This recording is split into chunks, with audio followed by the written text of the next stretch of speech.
All right, Coach, if you want to start us off with an opening statement whenever you're ready.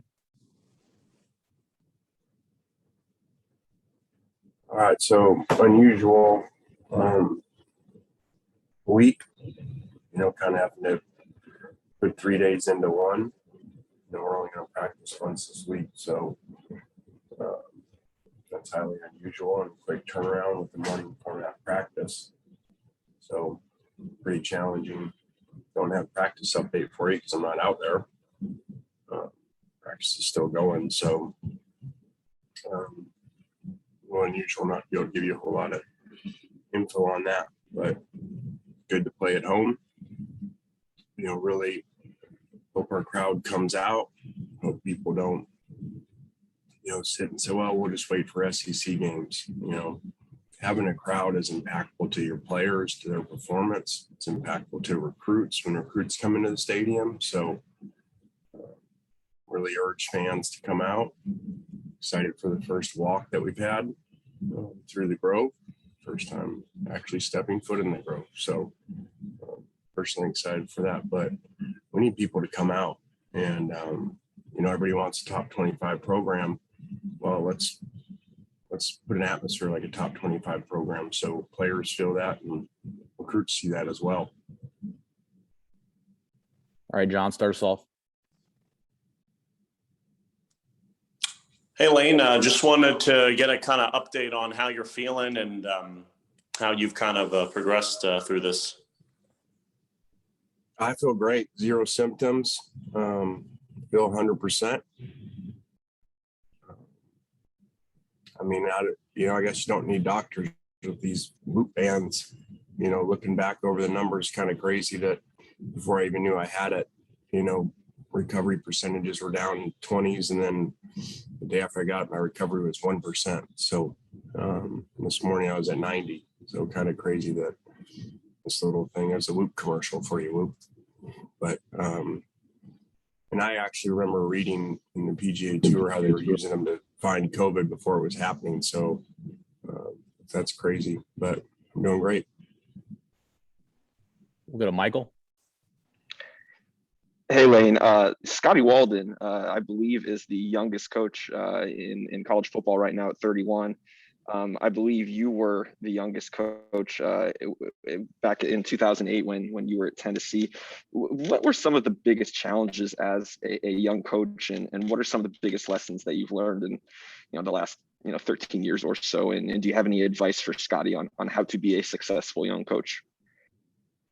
Well, I think the first time the Raiders part was extremely challenging because you have players that were older than you, when you're dealing with NFL. But in general, I think, relying on people that have done it before and have a good staff around you. And there's no recipe to create experience.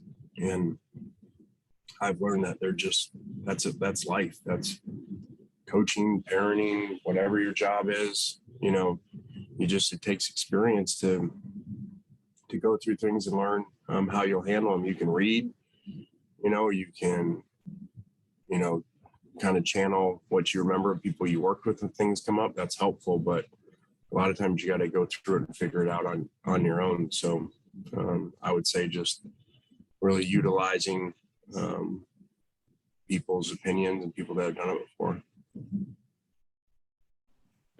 David.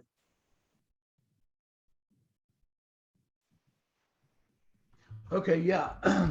Lane, we saw Kel Nation attempt the first PAT in the game Monday night. Then it was Caden Costa from there on out.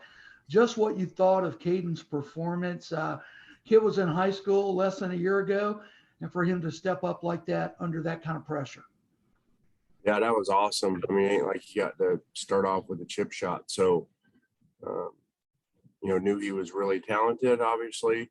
And so it was great to see him go in, perform like he did, and gave us more confidence as the game grew.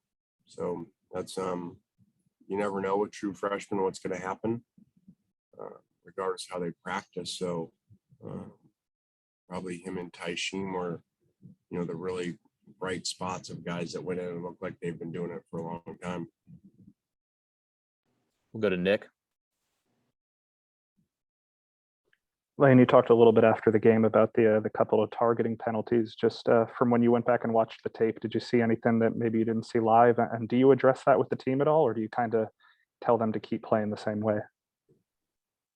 No, I mean, we're not stupid. We're not going to get penalties. So, unusually, for the first time, I was able to see it better watching TV than I was in the game or on watching the coach's tape. So, we've obviously emphasized it, talked a lot about it this morning to them in the team meeting. Rules are what they are. So you can disagree with them all you want, but they're rules. So you got to change. And, that can be done. There's going to be sometimes, the game isn't in slow motion. So, when people want to say, oh, it's easy to enforce the rule. Well, guess what? The game's not played in slow motion or rewind. So when that happens in a split second and the guy lowers his helmet, so the target moved, okay, it's a little difficult. So, when someone wants to say the rule has been in place forever, it should be really easy to coach. Well, it ain't in slow motion and we don't get instant replay to change our mistakes. So the player can't go back. When he screws up and misses his assignment and does the wrong thing, he don't get instant replay to change. Go to Parrish. That was kind of long-winded answer for you.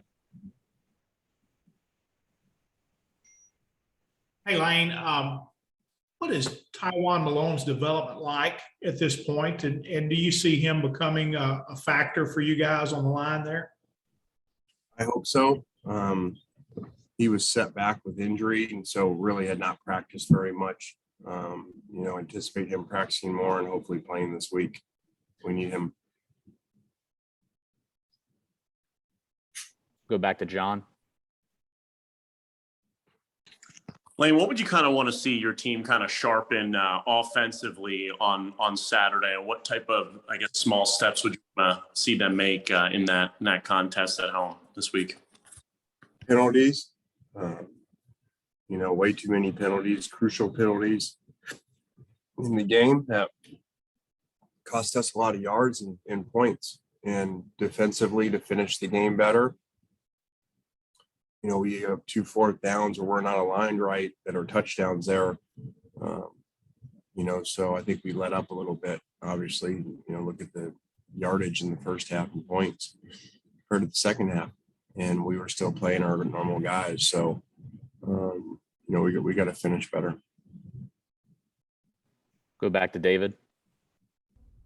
Lane, just kind of following up on that, I guess just the obligatory question of your thoughts on this Austin P team. They did beat Chattanooga last weekend.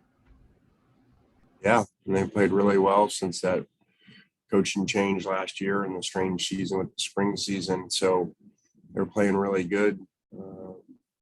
They are challenging on defense and offense. So they play really, really hard. So we're gonna have our hands full, and we gotta improve from week 1 to week 2, and we've got a lot shorter week than they do. Back to Nick. You talked about this a little bit. In your mind, what was the cause of the defense kind of letting up there in the second half? I don't know. Unfortunately, that happens sometimes. Not an excuse. It shouldn't happen. But, it's the same thing when, you look at a score and you got 42 points at half. Well, you don't usually score 84 points. So, sometimes it happens a little bit. And, we self-inflicted, like I said, 2 4th downs that we can stop them, and we're not aligned right. And they scored 2 touchdowns. And then we kept drives alive with crucial penalties.